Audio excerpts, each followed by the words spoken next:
ओम शांति मंगेश भाई। ओम शांति ईश्वर भाई जी। मंगेश भाई, आज है 25 फरवरी 2026 और आज विशेष बाबा ने ब्राह्मणों को क्या मीनिंग है, ब्राह्मण किसको कहते हैं और ब्राह्मण का कर्तव्य क्या है, पूरा उसके ऊपर आप बाबा ने आज समझाया है।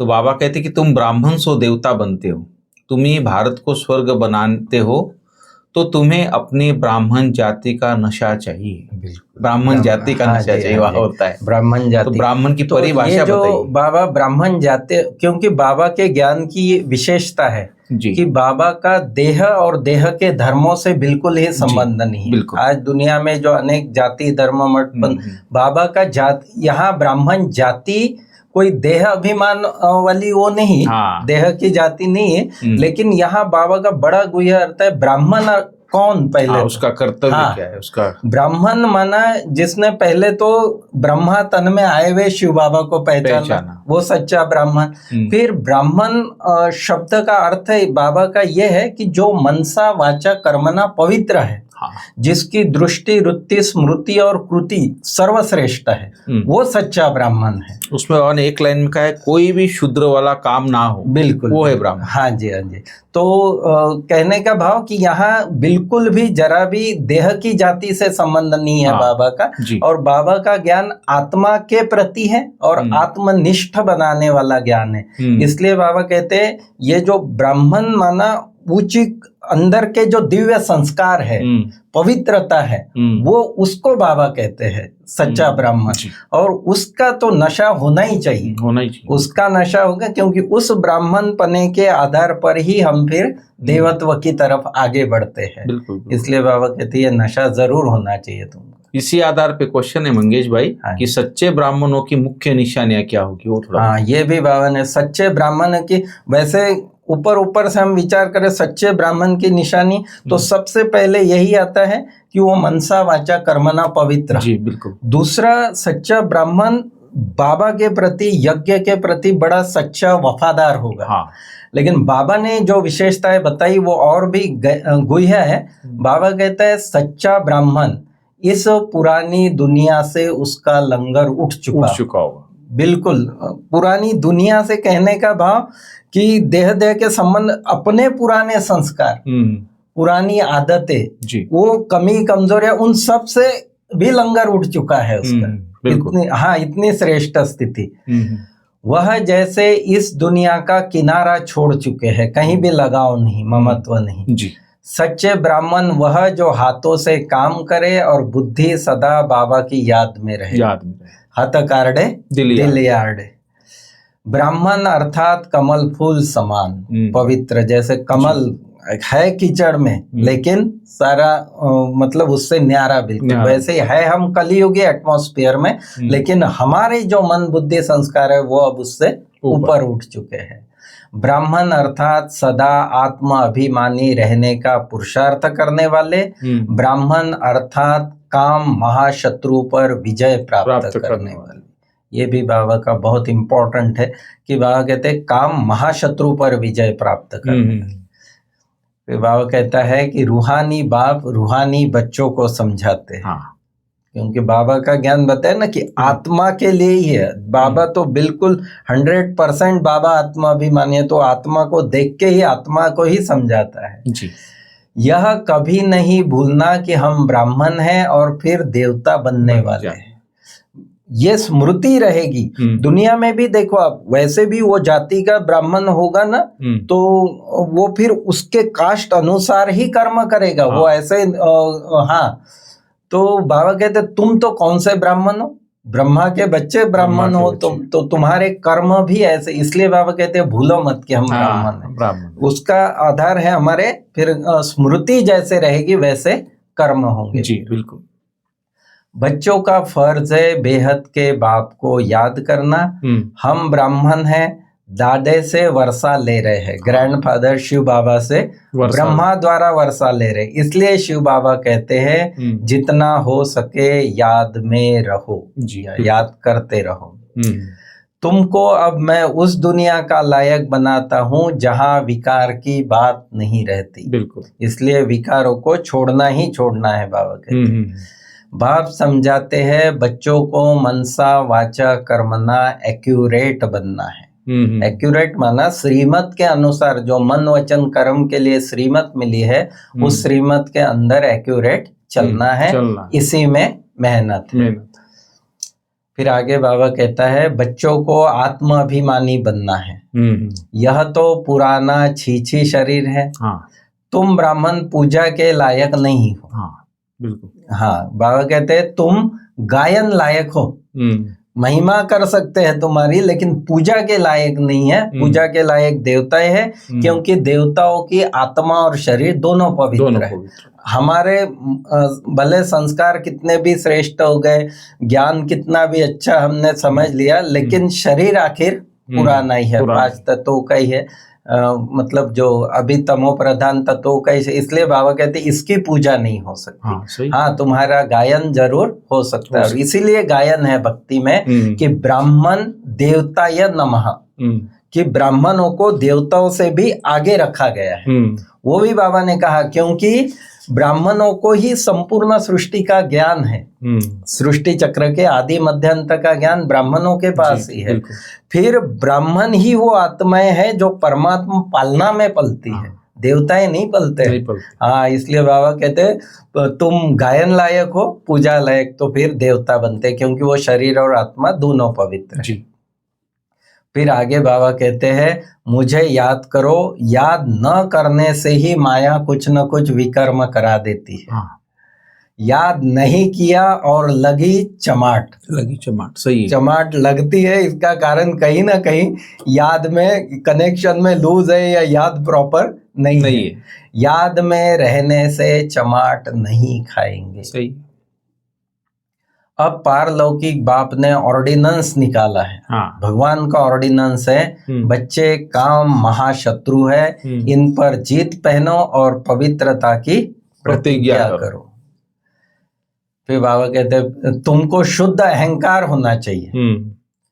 हम आत्माएं बाबा की मत पर इस भारत को स्वर्ग बना रहे, देह अभिमान वाला नहीं, वो अहंकार नहीं, ये शुद्ध आत्मा अभिमान का शुद्ध अहंकार है कि हम बाबा की श्रीमत पर भारत को स्वर्ग बना रहे हैं, जिस स्वर्ग में फिर हम ही राज्य करेंगे। जितनी मेहनत करेंगे उतना ऊंच पद पाएंगे। ऊंच पद पाना है तो मेहनत तो करनी पड़ेगी। बच्चे बाप के पास आते हैं तो शिव बाबा भी ज्ञान से बहलाते हैं। बाप दादा दोनों बैठे हुए हैं। बच्चे जब साकार में आते थे तो दोनों ज्ञान से यह भी तो सीखते हैं ना। ब्रह्मा बाबा भी सीखते हैं। शिव बाबा कहते हैं मैं आता ही हूँ सवेरे को। अच्छा, फिर कोई मिलने के लिए आते हैं तो क्या यह नहीं समझाएंगे? ये भी समझाएगा। और शिव बाबा कब आता है कब जाता है, ये इसकी गुह्यता और इसकी सूक्ष्मता तो कोई नहीं समझ सकता। इसलिए बाबा कहते हैं ये भी बहुत अच्छी तरह समझा सकता है। ऐसे कहेंगे क्या कि बाबा आप आकर समझाओ, मैं नहीं समझाऊंगा, यह बड़ी गुह्य और गुप्त बातें हैं। जी बिल्कुल। फिर बाबा कहते हैं शिव बाबा तो दाता है, वह कभी लेता नहीं है। बराबर। बच्चों को कहते हैं यह सब कुछ तुम्हारा है। मैं अपने लिए महल न यहाँ बनाता हूँ न वहां बनाता हूँ। वहां तो मैं जाता ही नहीं, और यहाँ भी मैं प्रैक्टिकल में इस पुराने तन में ही रहता हूँ, और ये पुराना तन भी झोपड़ी में ही रहा, बिल्कुल सिंपल कमरे में ही रहा। जी। तो बाबा कहते हैं मैं अपने लिए महल न यहाँ न वहां बनाता हूँ, तुमको स्वर्ग का मालिक। ये कभी कभी कोई को ऐसा ख्याल आ जाता है ना कि हम बाबा के यज्ञ। बाबा कहते हैं शिव बाबा तो दाता है, वो कभी लेता नहीं है। सही। फिर बाबा कहते हैं बाप हरेक की नफ्स को देख राय देते हैं। क्योंकि बाप समझते हैं मैं कहूँ और यह कर न सके, ऐसी राय ही क्यों दो, तो वो और ज्यादा बोझ चढ़ जाएगा। हाँ, इसलिए बाबा बहुत नफ्स देख राय ऐसी दे जाती है जो कर भी सके। कहूँ और करे नहीं तो नाफरमान बरदार की लाइन में आ जाए। हर एक का अपना अपना हिसाब किताब है। सबको पूछना चाहिए बाबा इस हालत में हमको कैसे चलना चाहिए। चाहे घर गृहस्थ में रहे, चाहे समर्पित है, चाहे सेवा है, जो कुछ है हर हालत में। वैसे भी ना हमको ये एक रूटीन बना लेना चाहिए दिनचर्या में कि हम कोई भी कार्य करते हैं तो बाबा से थोड़ा हाँ बाबा बस पूछ ले। सही बात। तो ये बड़ा अच्छा, योग का भी बड़ा अच्छा हिस्सा। घरों में भी जब पुराने बुजुर्ग होते हैं उनसे पूछ के कोई कार्य करते हो, कार्य अच्छा होता था। हाँ जी, हाँ जी, और सेफ रहते थे। बिल्कुल बिल्कुल। आजकल लोग मन मात करते फिर फंस जाते कहीं इसमें। बराबर। तो बाबा सही कहते हैं, ये बड़ा अच्छा। और इससे स्थिति भी बहुत लाइट भी अगर कुछ नहीं भी कुछ वो भी हो गया तो भी जिम्मेवार बाबा बनता है उसका। तो उसमें क्या है, वो पॉजिटिव उसमें कहीं ना कहीं आ जाता है बेनिफिट। और आपको बताओ दादियाँ वगैरह कैसे प्रैक्टिकल में जब भी कहीं बाहर जाना हो, कुछ दादी स्पेशली बाबा के कमरे में बैठकर, और सारा इतनी बड़ी दादी होती। अभी जेल की यात्रा भी कितनी सहज हो गई, फिर आज बाबा को अचानक वो याद आ गया। फिर सतयुग में कभी जेल का मुंह देखने को नहीं मिलेगा। दोनों जेल नहीं रहेगी। गर्भ जेल ना, हाँ दोनों नहीं रहेगी। यहाँ सब यह माया का पॉम्प है। बड़ों बड़ों के जैसे खलास कर देते। आज बहुत मान दे रहे, कल मान ही खलास। आज हर एक बात क्विक होती है, मौत भी क्विक होते रहते हैं। मौत का बाजार भी कितना गर्म है, सब क्विक है। हाँ जी। सतयुग में ऐसे कोई उपद्रव होते नहीं। आगे चल देखना क्या होता है, बहुत भयंकर सीन है। बाबा सावधान भी कर देते हैं। इसमें कोई डरने की या डराने की बात नहीं है, लेकिन बाबा कहते हो वो सीन जो आएगी ना, उसमें आपको स्टेबल रहना है। मन की स्थिति को इसलिए अभी से बहुत पावरफुल बनाना है, तो उस परिस्थितियों में आप संभल सकोगे। बच्चों के लिए मुख्य है ही याद की यात्रा। तभी आप वो सेफ्टी का साधन बन जाएगा अंतिम उस समय। बिल्कुल, हाँ जी। बहुत अच्छा, बहुत अच्छा मंगेश भाई। ब्राह्मणों को क्या करना है इसके ऊपर आपने अच्छे से बाबा की जो भी शिक्षाएं थी तो इसके ऊपर प्रकाश डाला है।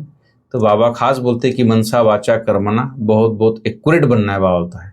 और ब्राह्मण बनकर कोई भी शूद्र वाला कर्म नहीं करना है, ये मुख्य बातें हैं। और बाबा और कहते कि बाबा से जो राय मिलती है और उस पर पूरा पूरा चलकर फरमानदार बनना है, कर्मयोगी बनकर हर कार्य करना है, और सर्व की झोली ज्ञान रत्नों से भरपूर करनी है। ज्ञान रत्न बुद्धि में तो गलत काम नहीं करेंगे, इसलिए बाबा बोलता पहले झोली ज्ञान रत्नों से भरो तो कर्म करते समय भी वो कार्य एक्यूरेट करेगा। और वरदान है मंगेश भाई आज कि डबल लाइट बन कर्मातीत अवस्था का अनुभव करने वाले कर्मयोगी भव, वो थोड़ा बताइए। यहाँ डबल लाइट का जो मीनिंग है जी, एक तो एक लाइट शब्द का मीनिंग होता है हल्का, और दूसरा लाइट शब्द का मीनिंग होता है प्रकाश। हाँ, तो एक स्थिति में हल्का और अपने आत्मिक स्वरूप की लाइट में स्थित है। जैसे कर्म में आना स्वाभाविक हो गया, ऐसे कर्मातीत होना भी स्वाभाविक हो जाए, इसके लिए डबल लाइट रहो। डबल लाइट रहने के लिए कर्म करते हुए स्वयं को ट्रस्टी समझो। पहले लाइट हल्का होने के लिए ट्रस्टी होकर समझो, और आत्मिक स्थिति में स्थित रहने का निरंतर अभ्यास करो। इन दो बातों पर अटेंशन रखने से सेकंड में कर्मातीत, सेकंड में कर्मयोगी बन जाएंगे। निमित्त मात्र कर्म करने के लिए कर्मयोगी बनो, फिर कर्मातीत अवस्था का अनुभव करो। फिर स्लोगन भी है, जिनकी दिल बड़ी है उनके लिए असंभव कार्य भी संभव हो जाते। जैसे हमारी बड़ी दादी की बड़ी दिल थी, तो बाबा कहते हैं, और बड़ी दिल माना एक तो ये स्थूल रूप से भी बड़ा, कुछ भी खातिर करना है, और दूसरा बड़ी दिल का मीनिंग ये भी निकलता है कि सब कुछ संभालो। किसी की कमी कमजोरियां है, संगठन है इतना बड़ा, तो उसको संभालो, ये भी बड़ी दिल है। तो ये दोनों बातों से असंभव कार्य भी सहज संभव हो जाए। बिल्कुल। और फिर एकता और विश्वास की विशेषता द्वारा सफलता संपन्न बनो। तो बाबा कहते हैं आप में जो भी विशेषताएं हैं उनको सामने रखो, कमजोरियों को नहीं। तो अपने आप में फेथ रहेगा। कमजोरी के बात को ज्यादा नहीं सोचना, तो सदा खुशी में आगे बढ़ पॉजिटिव को सोचो। और इसीलिए बाबा ने कहा कि आप अपने अनादि आदि स्वरूप की स्मृति में रहो। ये कमी कमजोरियों का अगर इसका ज्यादा चिंतन करते रहेंगे तो और दाग पे दाग होते रहेंगे। इस प्रकार से। बहुत अच्छा। ओम शांति। ओम शांति। Thank you.